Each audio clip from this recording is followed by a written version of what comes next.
So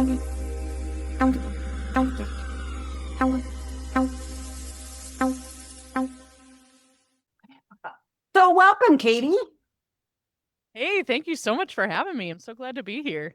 We are so excited to have you as well. So we've been doing this series, as you know, on purity culture. But before we get all into the whole purity culture piece, let's tell me a little bit about your faith story. Like, how did you become a pastor, and what shaped the way that you lead today? Sure, it's a long story, so I'll give it to you in the smallest nutshell that I can. Went to church as a kid. Even growing up, felt like, man, this feels kind of illogical to me. Like, I hear this story about this God who's a hero, but yet I see all these bad things happening around me, and very linear, logical thinker. So even as a kid, just couldn't reconcile all these things. And so my whole life, I went to church because I've always been really social, and it was the easiest way to have a good group of friends, to meet people, to have consistent, I guess, community is our churchy word for it. So I was always in church, but I didn't really start to develop my relationship with God probably until I was about 19 years old, because I had had all these questions that no youth pastor, no one ever seemed to be able to answer. And one day in high school, I was a Christian, and there was a girl named Rebecca who led the school Bible study. Yep. And she kind of confronted me one day, and she goes, "Hey, you say you're a Christian, but I can tell that something's not right. And so, like, what's your beef with Jesus?" And I just so respected her audacity that I was like, "I owe you an answer." And so I told her, like, I have a lot of issue with the Bible and with finding these things. And so basically, long story short, she met me every Wednesday that year at a coffee shop and was just like, "Let's go through your questions, see what we can find. If I can't answer them, we'll research them together." And through that year long process, I kind of started to open my eyes and be like, wow, like a lot of this makes sense. A lot of this lines up. And then graduated high school, and did a church internship, and basically was telling the people on staff, like, "Hey, I'm trying to figure out what to do with my life. If you could pray for me." And they all saw potential in me. And one of the ladies came up and said, "Hey, you have an interview in my office tomorrow at 9 a.m." I didn't know what the job was for. Right. I had no idea what it meant to work at a church, but I showed up and she was like, "You have a job as an admin." And basically from there, I just fell in love with the work of God's people and God's kingdom. And I did every church job you can imagine. I was the janitor. I did all that. I was the world's worst administrative assistant. I was about to quit, and I had actually handed in my resignation because I was like, "This is terrible for all of us that I'm doing admin work." Who are we And then kidding? Yeah. oh, it was awful. Uh, and then the guy who was leading worship for the youth group left. And so they hired me to do that. So then I did youth ministry for years, women's ministry, eventually left that. It was a big church to go and help plant a smaller church because my soul was just falling apart. And I felt like I just needed something a little bit smaller. And Yeah. so helped plant the church that I'm at now in 2018 as the associate pastor, and then took over as the lead pastor in 2024. So it's been quite a journey. Well, and I think that is so amazing that you have held almost every job there, right? So you can have such an incredible appreciation for the janitorial staff, or for, those people or for the admin assistant, right? Like, I'm not good admin assistant either. So I like totally can relate to that. I Oh have, my gosh. my mom had like the title company for a long time, and I worked for her for a little bit. And then, and then people that worked for her came to her and were like, this is really not Lisa's gift. I'm like, I know, I feel that way too. You're like, "I am also miserable." That's why now I'm like, I call her my director of operations. I'm like, "Okay, I may be the face of the church, but you are like the blood, sweat, tears, and heart of the church, doing all the stuff that I don't even want to touch." Yes, yes. And I always have an assistant too, because, well, no. Oh man. Yeah, you don't want me handling details. Yeah, exactly. Exactly. So you were in vocational ministry since you were Yeah. 20, right? Like, we just talked a Yep. little bit about that. So looking back, what did you believe about faith and leadership at 20 that you don't believe anymore? Oh man, I would probably say that I have to be everything to everybody, and Yeah. that I have to know everything for everyone. And I think that's part of there's this like misnomer in Christian culture that's like the pastor as CEO. And that's just so not number one, not realistic. Like, no one can be everything, no matter how gifted you are, no matter what job you're in, Yep. because that's just not how we work. But I think, especially in ministry, I wish I would have learned that sooner. I think it would have prevented a lot of burnout in me, a lot of mental health stuff that I had to go through, a lot of identity issues.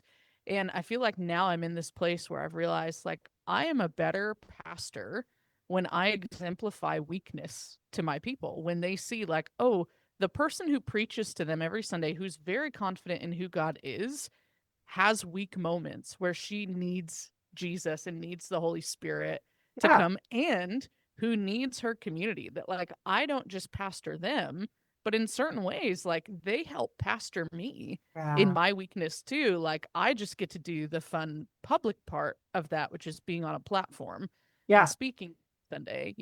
And so I'm very thankful to have an amazing staff. I have an incredible team of elders who help me, and I mean, I have an accountant on our elder board. I have a project manager who handles a lot of stuff, and two guys who are just really passionate about pastoral care. And I could not do this job well without them. And so I think for any particularly young leader, don't even try to be everything to everyone. Just be the best version of you that you can, and embrace weakness and be vulnerable in that. And that's where true discipleship is going to happen. Yeah, and I think that anyone in leadership, whether you are leading a Sunday school class, whether you are leading at work, like anybody can take that advice Yeah. and to apply it. It's so good. So how big is the church fit you, Pastor?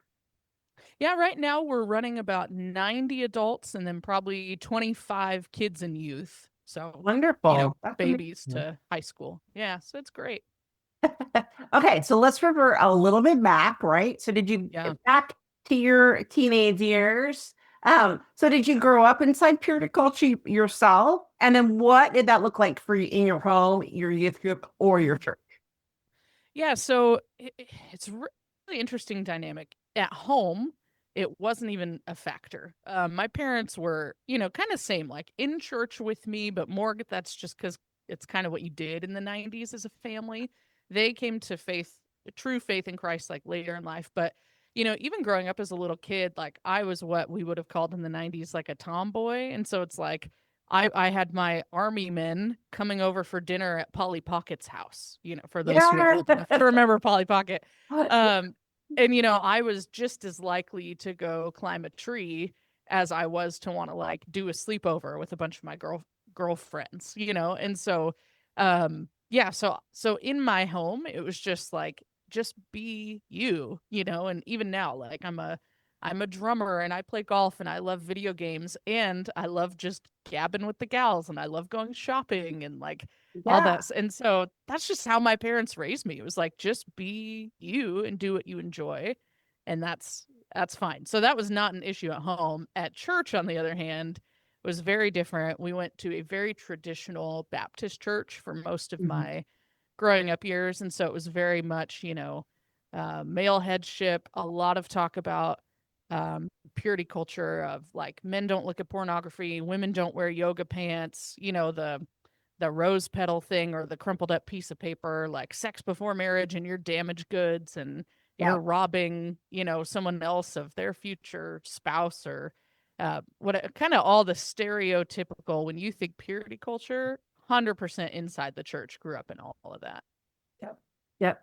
Yeah. So in what would you say? Because I hear this a lot with a lot of the moms that I work with, is that piece around sexual identity, right? So like you grew up like army men, climbing trees, doing all those things, and oh look, you never wanted to be a boy. So I Yeah. think that a lot of times younger families, especially who have like that kind of tween age, are so hypersensitive about like my son or like my 5-year-old wants to dress up and play tea party. So, does that mean he's going to grow up as, gay? And then, oh my gosh, my daughter climbs trees and she's going to want a sex change when she's 14. We're going to have like, so what do you say to those parents? Because it's such a sensitive topic right now.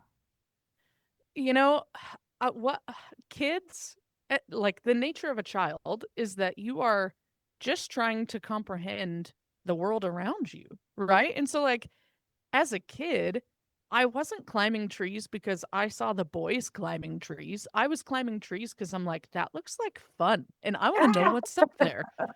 Like there was nothing in my mind that was like, well, boys are doing this, but the girls aren't, because all the girls in my neighborhood, like we were all climbing trees together. And Yeah. so like kids are just trying to make sense of the world around them. And like, Mhm. a little boy who wants to have a tea party, he probably sees like that drink looks delicious and there's sandwiches. Like what little boy doesn't want to eat, you know? Laugh, And right? Yeah. so, oh my gosh.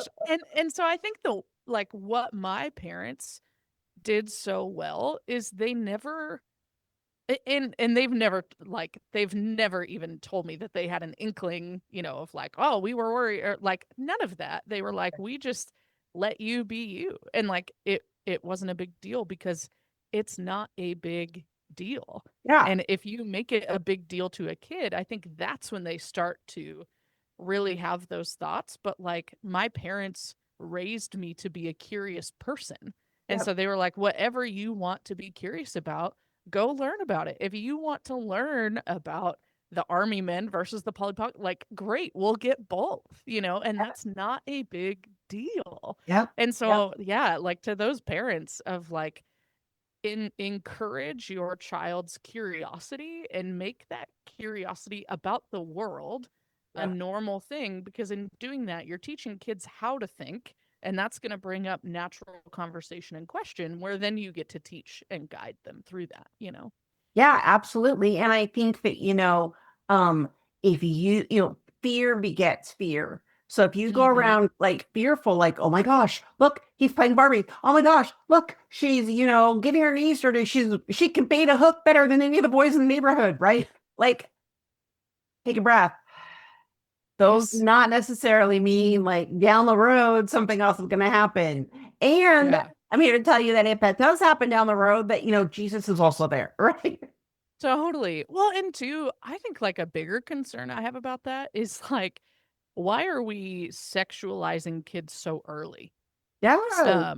Like, and I know that might sound strange, but it's true. Like in doing that to your child, you're making statements about their sexuality, essentially, of like, oh, he's 5 and he's doing this, so he's gay, or it's like that is not even on your kids' radar. And if it gets there, it's being put there by Yeah. someone else, because a 5-year-old should not, in a healthy environment, have that kind of comprehension about their sexuality and what that means. And so it's like, just freaking let kids be kids. Hopefully I can Yeah. say freaking I on here. agree.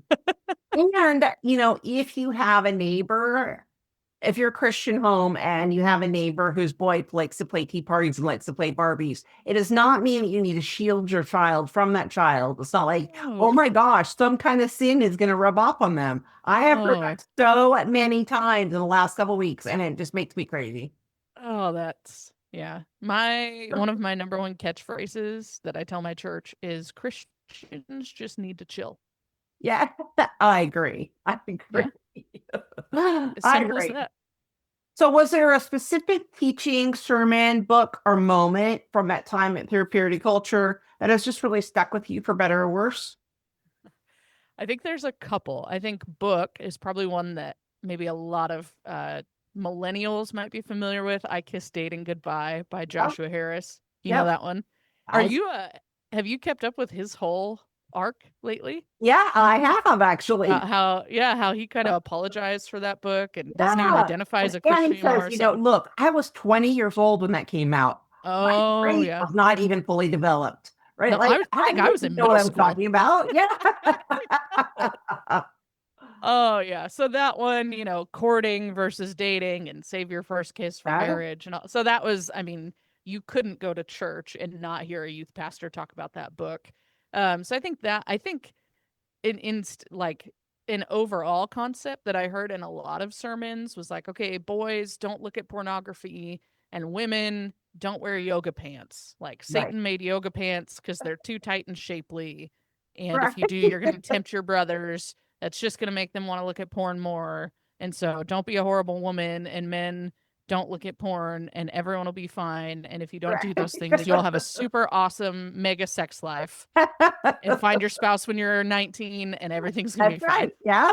That's Yeah. like, that sums up my whole church experience around, preaching Check. about Right. that. Yeah. Yeah. Yeah. Yeah. It's Everyone. like, we learned in my interview with Dr. Ashley is that, when you, as a woman, you hear, sex is bad, sex is bad, sex is bad, sex is bad. And then you get married, and then all of a sudden you're supposed to go, oh, sex is good. Well, your body doesn't remember that. It remembers sex is bad. And so, like, Right. um, your pelvic floor is similar to that who has been sexually assaulted, Mm, which is so weird because you think in your brain, but your whole body remembers that. Your whole body takes in that whole message. It's crazy. that's awful. Yeah. Okay. Oh, So you are someone who loves the church and leads within it. And then when people talk about purity culture, what do you wish churches were willing to hear before becoming defensive? that's a great question. One thing that my therapist says all the time is intention versus impact. Right? You can have the best intentions in the world, and yet poor action leads to a bad impact. And so I genuinely believe, like, all the youth pastors I encountered, all those sermons I heard, like, I very genuinely believe they were well intentioned. I don't think those youth pastors were trying to traumatize anyone, trying to make our sex lives terrible, trying to, give us a certain image of God, or what. I think they were genuinely trying to disciple us and Yeah. to be like, hey, like, we want to save you from hurt. But in the way that they did it, the impact was, okay, maybe we avoided one type of hurt, but we caused another. Yeah. And so I want churches to be open to the fact that, like, hey, intention matters, but so does impact. And, like, you can't disregard either one because you're going to hurt someone either way. And so Yeah. Yeah. I was I talking the other day in one of my podcasts about how James Dobson and Hull and what he did is kind of similar, right? So yeah. parents back in the day didn't have the internet, or they didn't have, all these different experts that we have today. And that was what the church said. This is what you do. This is how you raise your children. This is how, and we have all these kids who are raised in that environment who are like excited when he passed away because there's so much trauma associated with that. I don't Yeah. think that those parents were like, oh my gosh, we're going to traumatize our children by following James Dobson's books. No, they were, but now we can see back. And so then, when you know better, you can do better. Oh, I like that. I'm gonna steal Yeah. that. When you know better, you can do better. I'll credit you. Don't worry. I'm trying to think of who said that. Somebody, Angelo. Anyway, yes, I love that. Anyway, yeah. So for many women that I talked to, the hardest part isn't untangling from purity culture. It was figuring out what was actually God and what was actually human interpretation that was layered on top. So how do people begin to separate those two things? Mm. I think the number one thing that I would say is this is why it's so important to know how to read the Bible for yourself. Mhm. And that is, like, one of the things that I am the most passionate about. Like, I tell my church all the time, almost every Sunday, I say, hey, I want you to go home and I want you to read this and don't just take my word for it. Because as well intentioned, even a couple weeks ago, right? As well intentioned as I am, I was preaching, we're in the book of Genesis, and I said the 13 tribes of Israel because there's the two half tribes. And someone in my church came up and she's like, you meant 12 because there's like two half tribes. And I was like, oh my gosh, you're right.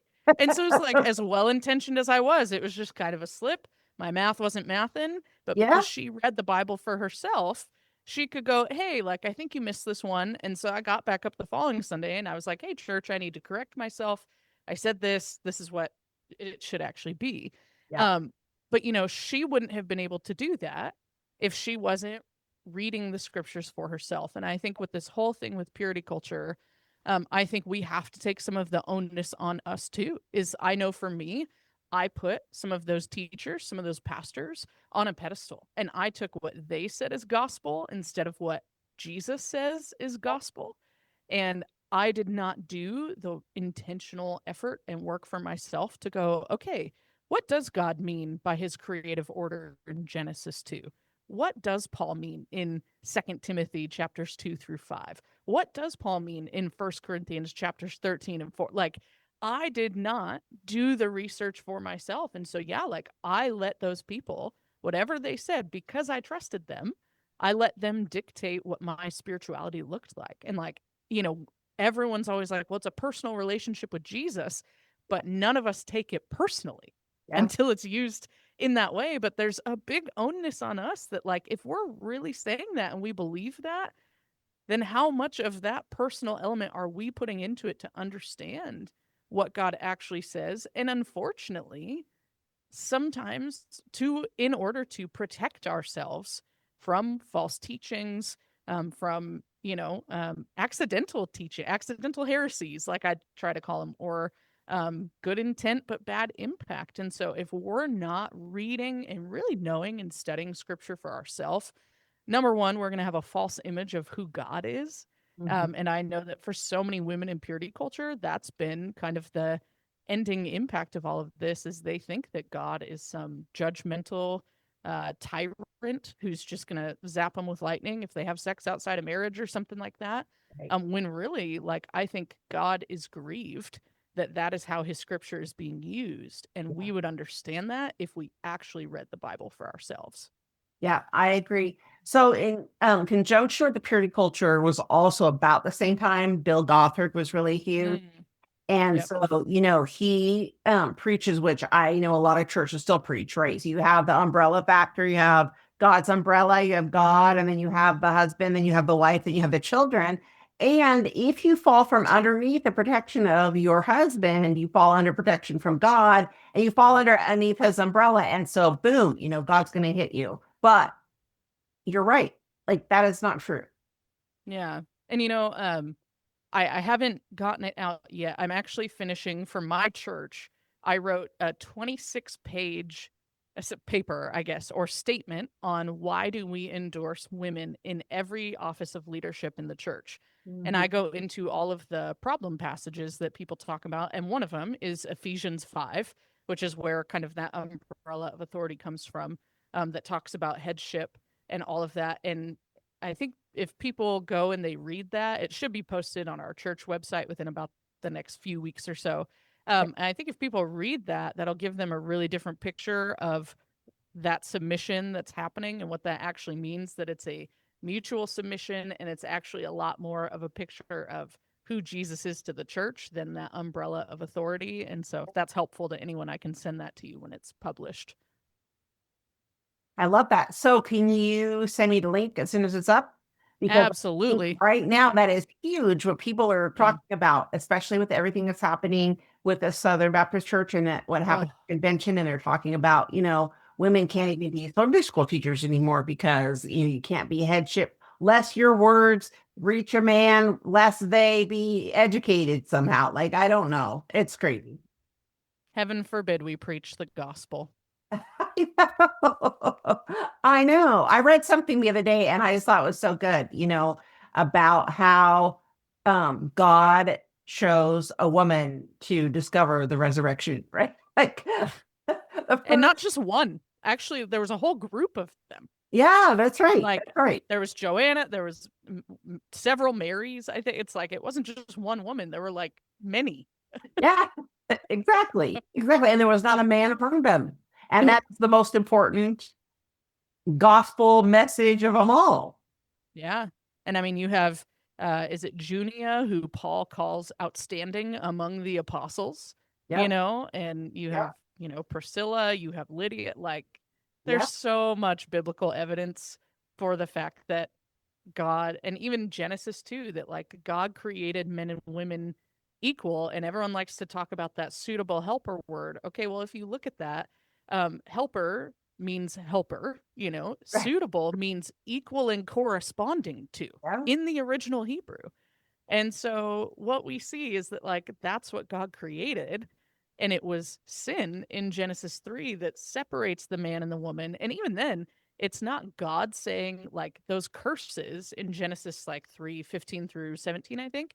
That's not God like commanding of like this is how it's going to be because of me. He's saying, "Hey, the natural consequence of sin is that like you will now be separated from each other. Yeah. The horrific consequence of sin is that men will rule over women in like a social exile kind of way. Yep. Not that that's like his command for creation." Right. And so Yeah. when Exactly. when people are saying like, well, women don't have authority and women can't do that, I'm like, you're working from a sinful system, not from what God created. Well, it's so true. So I could true. I could get preachy. You gotta tone me down here if I get too, if I'm long-winded. So Yeah. just give me a I need to stop. But I think that that is so important because, like, personally, I was raised in, Southern Baptist, went to Mm, the Bill Doctor seminar, and really fell under that whole system. And mm, honestly, it took my friend Beth, her oldest daughter became a pastor, and I was just like, mm. what? How is that? How Women can can do be, right? that. And so I started like studying, and I'm like, oh, you know what? This makes a lot more sense to me now. Yeah. But I think it's okay to challenge your faith. It's not like, well, I've been in church forever, and so I know everything there is to know. No, like my relationship with Jesus grows stronger every single day because I don't know. Exactly. And Yeah. who, I mean, anyone who does claim to know everything, like run fast and run far, real far. So true. Yeah. So, what's the difference between a body shame message and a genuinely protective boundary, psychologically speaking? So, you've got the psych background, and I'd love to have your take on that. Yeah. Psych background a little bit. I have a minor in psychology. Just want to make, we're not going to puff that one up more than it needs to be. But yeah, I I think it all comes down to the idea of stewardship, right? And like in church, I think we traditionally think of stewardship as being just a term about money, of like we want to be good stewards of our finances. But when God created us in the garden, he blesses man and woman and he gives them basically this command to steward and have dominion over all that he has created. And again, if you go back to the original Hebrew there and you look at that language, really what he's saying is like, I want you to take my image, since you are my image bearers and you're like me, and I want you to stamp my image onto everything you touch. And I want you to make life from more life, right? And so when we look at life through that model, that really changes the way that we view our bodies, because our body is such a gift, like the intricacy of it. And, and like, it's not like, when God was creating us in the garden, he turned his back and wasn't looking, and Satan came and put like parts on that weren't supposed to be there, Right. which I think is Exactly. how some people think that sex happened. And I'm like, no, like there are parts of the female body that God made purely for pleasure, no other purpose than for Right. sexual pleasure. Like, and that's like a gift to be stewarded wisely. Now, I'm a traditionalist, so I believe that God created marriage for one man, one woman in a safe, loving covenant marriage, right? Yep. And in that context, what a gift! Like, the, I mean, it talks about the two becoming one flesh. Like, that is no more true than when you're having intercourse and like you are literally coming together as one flesh, and for a married couple, it provides connection. And so it's like, sometimes my husband and I, after a fight, and even if we're not resolved, it's like, I think some connection could be good in Yeah. that way. Right. And it's like we're not always like, ooh, like that's not like a rip roaring moment of connection, but it's like Right. God gave this to us as a gift to be able to reconnect with each other Yeah. and to be able to go like, man, there is a love here that cannot be described by anything else. And so regardless of that problem, like we've reconnected and we feel good about it. Now, that doesn't happen every time, but in the times that it does, I think that really gives us a different kind of perspective, right? So even to your question, like when it comes to our bodies and body shaming, which a lot of women have experienced in the church, and even, yoga pants and all that kind of stuff. I think the bigger question is like, okay, how do we steward our bodies? What does it look like for me to steward my body to the best of my ability? So right now I'm on a big health journey trying to lose weight because for years I filled my body full of junk. I became overweight, and my doctor said, hey, if you don't do something about this, there's going to be long-term consequences. And in the Right. last couple of years, I've been really convicted of like, I have not been a good steward of my body when God says that it's like the temple of his presence, of the Holy Spirit. And so I'm going to steward my body better. So I'm eating healthier, I'm exercising. It, when it comes to sexuality, right? How do I steward my body so that the way I use sex stamps God's image onto everything that I touch? That is really How do I do beautiful. that? Yeah. You Yeah. know? And that, I mean, that right there, that really changes the perspective of the body is no longer something to be shamed. It's no longer something to be afraid of, to be shamed of. But you flip that perspective and you go, this is a tremendous gift that God has put me in charge of Yeah. in a way. And how am I going to use that to stamp more of him onto every single thing that I do, to influence people, to be better in my marriage, be better in my, like, it influences everything. And so I think if people had more of that perspective of our bodies are an act of stewardship, I think that would change the game for us sexually too, when it comes to pornography, sex before marriage, all that kind of stuff. Yeah. That's really beautiful. Like, I have never thought of that before. That is good. Yeah. Thank you. Good stuff. Okay. So we talked a lot about what purity culture did to women, but I've also heard from men who felt reduced to or to being portrayed as like predators with Mm. uncontrollable desires. So how do we create a healthier conversation for them as well? Some of the things Okay. that you just shared, obviously, but Yeah. just having really facing that piece of trauma of, somehow I'm preying on women. Mm. So I happen to look at somebody or, whatever that looks like. Yeah. I think there's a couple things. Number one, I think those of us who have been influenced by purity culture, I can't recommend therapy enough. I think understanding how those things have affected you can be really helpful. Yeah. The second thing, though, and I actually get a lot of pushback for this, and I get a lot of people who get angry or who just, and that's fine. So people can disagree with me. This might be my podcast hot take, whatever. I can handle the feedback. Um, I'm actually a really big proponent that, like, even for people who are married, it's really important to have healthy, and so you have to be a healthy person first, but like it's important to have healthy opposite gender friendships. And again, that's a super hot take.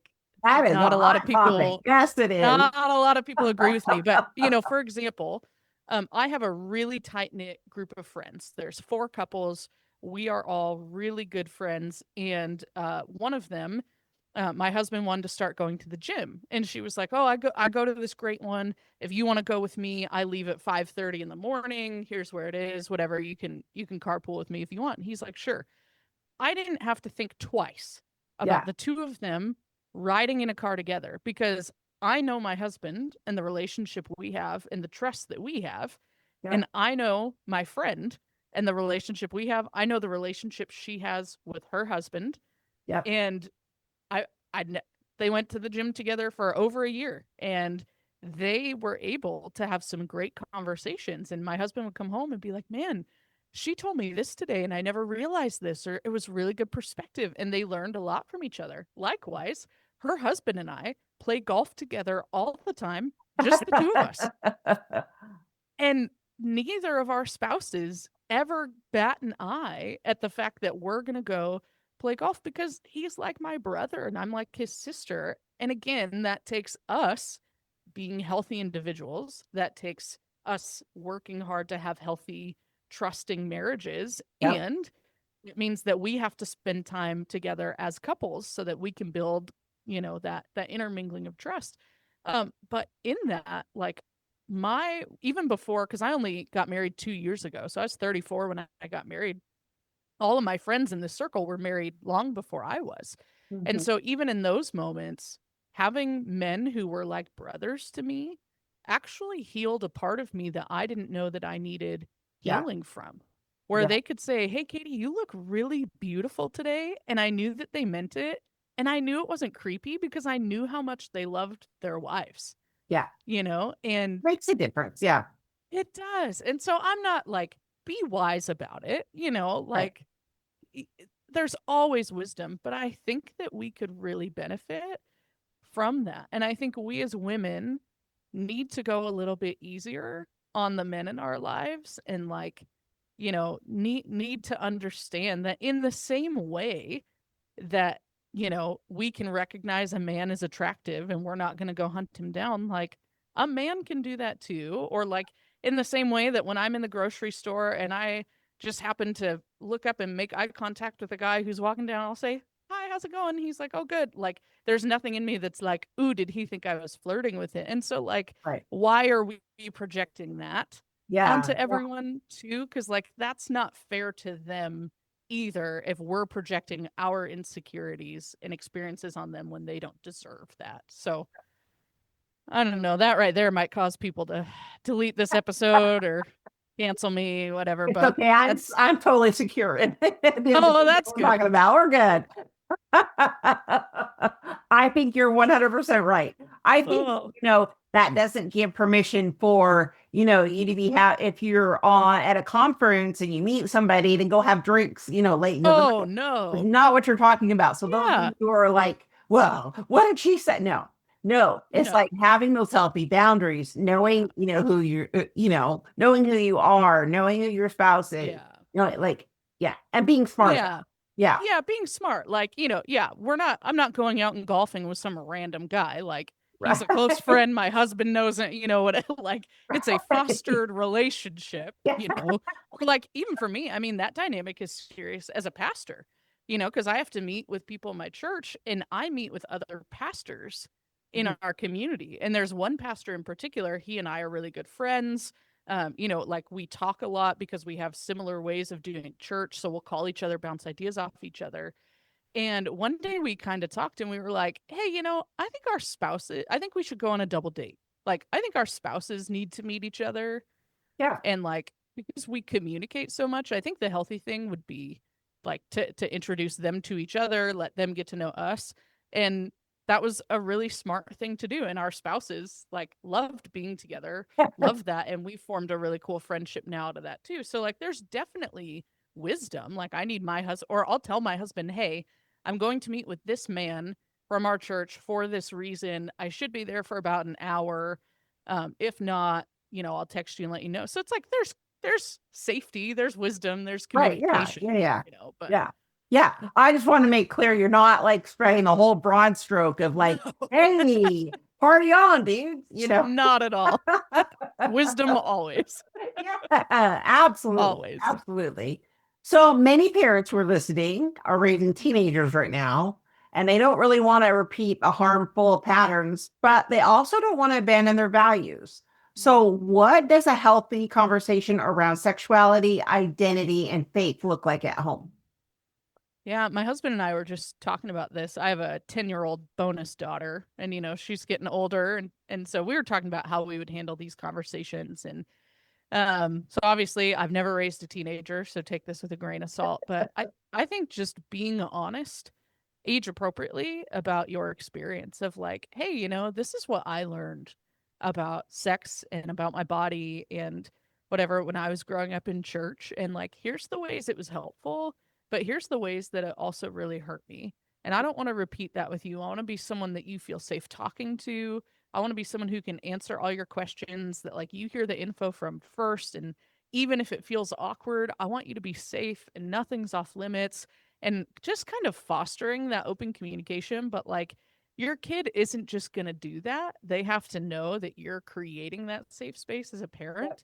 And so you're going to have to be the one to start that conversation, to let them know, like, hey, our home is a safe place and should be the first place that we have this conversation and that these conversations, these questions, nothing's too weird, nothing's too awkward. Like, you can ask me questions about your boyfriend, about sex, about whatever, and I'm going to be here Yep. for you. And I think that's the best starting place.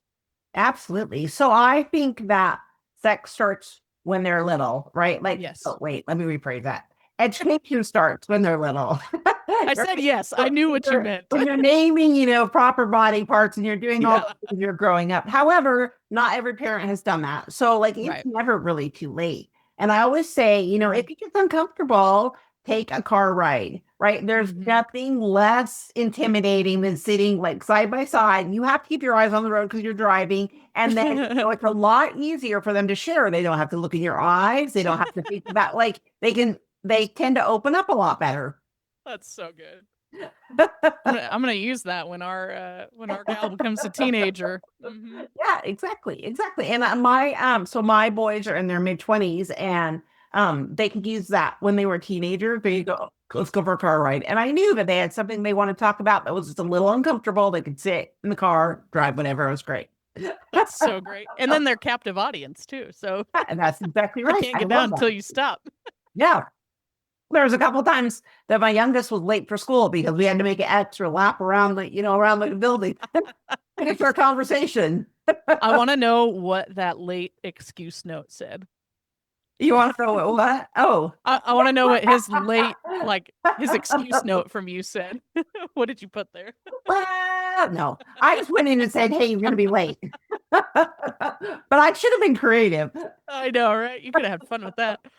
Oh man. But if a woman is listening and that still loves Jesus but feels angry, confused, or even betrayed by what she was taught in Jesus' name, what would you want her to hear?